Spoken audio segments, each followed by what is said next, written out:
There are three things about hiking when it's cold that are great. Let me share them with you.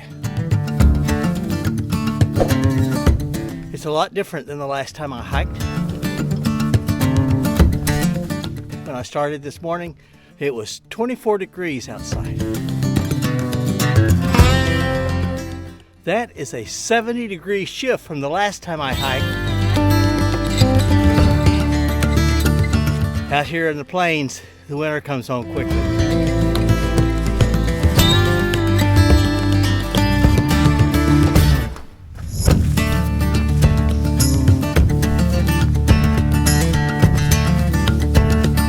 Well, one of the things is there are no bugs out here. Depending on where you're at, you might have some, but here in southeast Kansas, no bugs. You know, last time I hiked, I was over in Missouri on the Ozark Trail and was nearly eaten up by black flies. The mosquitoes came out during the day, but that first night I camped, there were no mosquitoes there, but I camped right beside the bat cave, and I think the bats took care of that problem for me. But here, there are no mosquitoes, no flies, no gnats, just no bugs, because it's just too cold for them.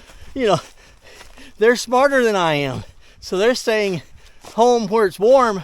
I had to get out here in the middle of all this because it's just so beautiful out. Look at the lake.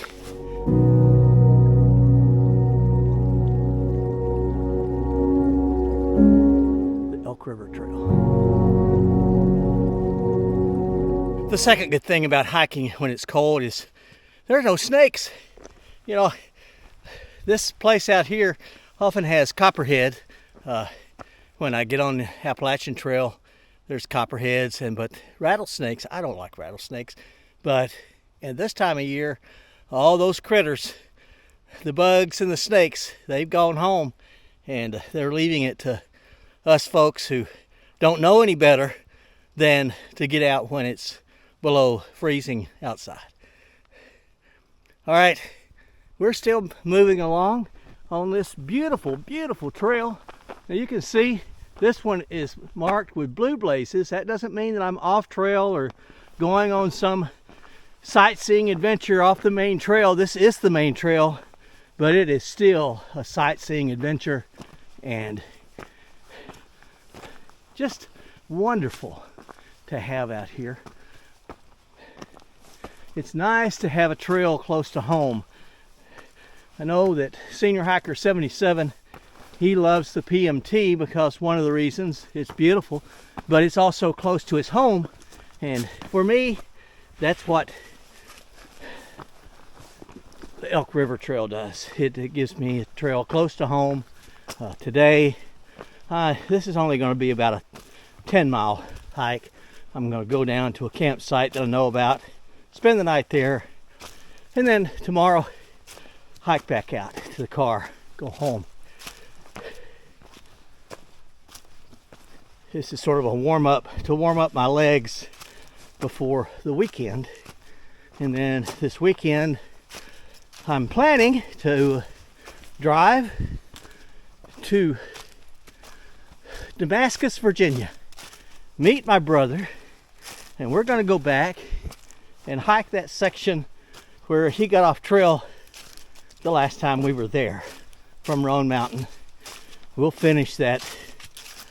I think it's about a 38-mile section that we're going to do, and yeah, it'll be a lot of fun. Looking forward to it. Always good to get out with Rick. And then as a bonus, we're going to go on over to Red River Gorge and meet with Nicole hikes a lot, Tim eats a lot, and the four of us will hike through that beautiful place. I've never been to the Red River Gorge before. Here's a neat campsite. Got a nice little fire ring.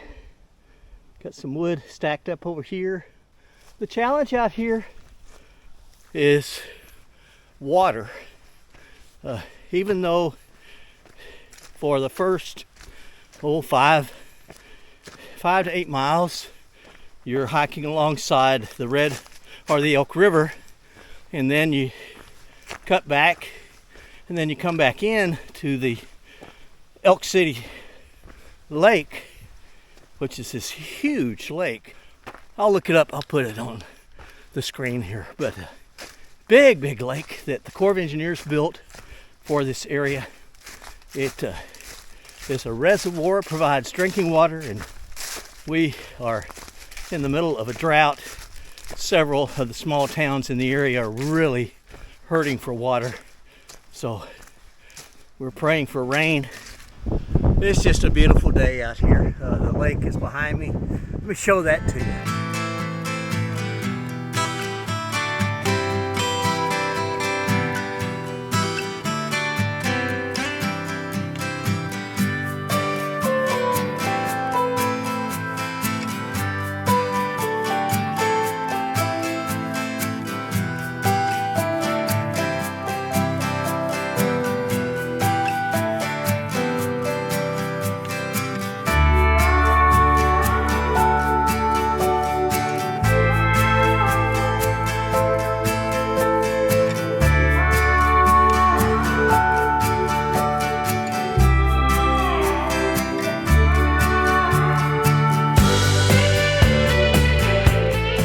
Behind me here is one of the challenges on this trail.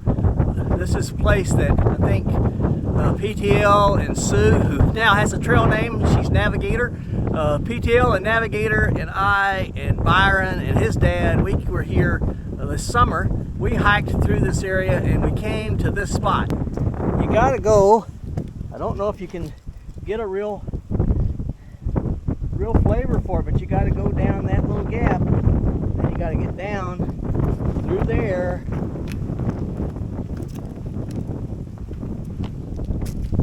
and down to the bottom. I don't know which is worse, going down or coming up. Neither is real easy, but we'll get through it.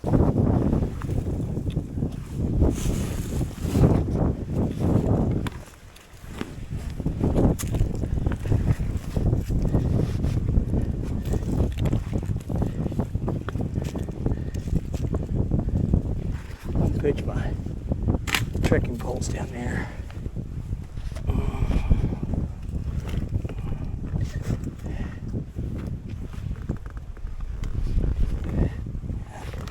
I'm stuck. My backpack is stuck in this thing. There we go.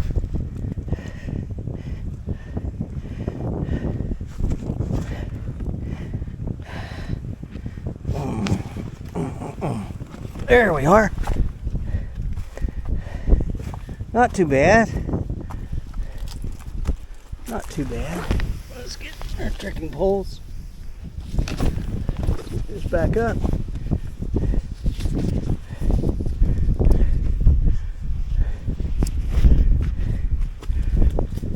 All right. Down the worst part of it.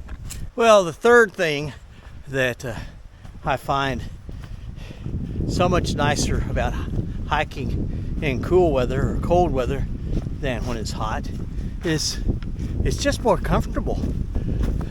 Now, my fellow Southerners may think I've gone crazy and I may have been away from home for too long.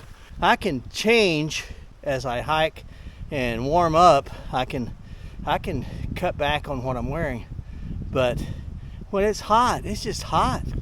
And as I get older, I've said before, my body just doesn't regulate the heat as good as it used to.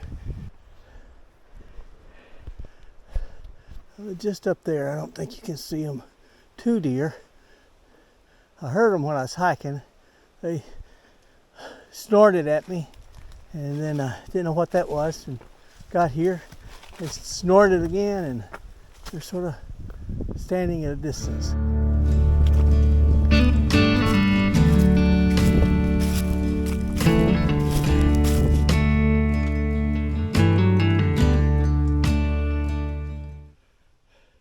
Hey Ken, does this look familiar? You and Sue are down there. Byron and his dad was over here. I was right here. And I think that's where I'm going to set up for tonight. But back to our old campsite. And looks like, Byron, you tell me, I think the fire ring's been improved. It looks like someone has come in here and worked on it even more. I want to make use of that tonight. The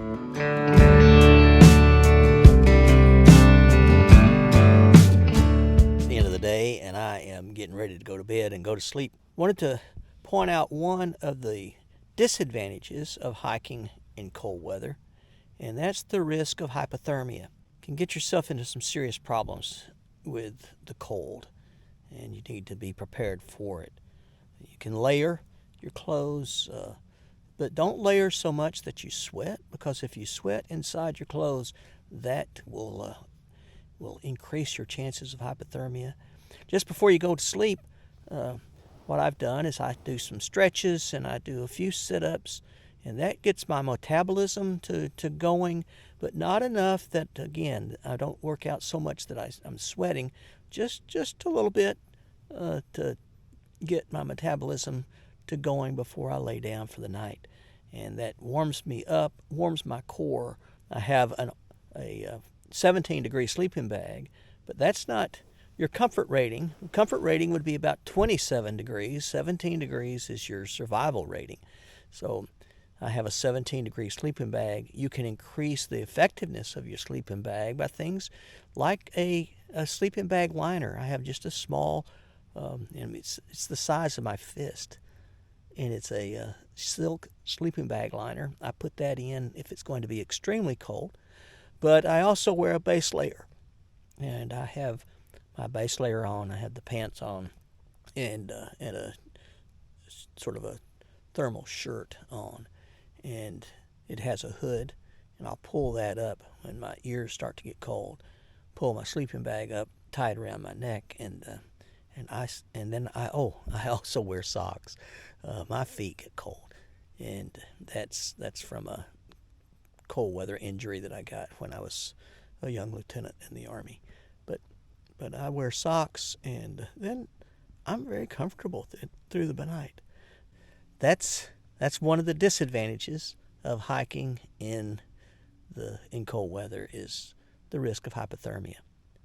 We'll talk about another one later. Sure is pretty. Just about to break, and I'm about a half mile from where I want to be. There it broke. It broke through. Beautiful, beautiful day. Man, it's pretty. Another challenge to hiking in the winter is dehydration. It may sound funny, but actually, dehydration in the winter can creep up on you faster than when it's hot outside. You just don't have the thirst to drink, but you're still expending calories, you're still expending energy, and you need to rehydrate often. You know, I'm not talking about extreme temperatures.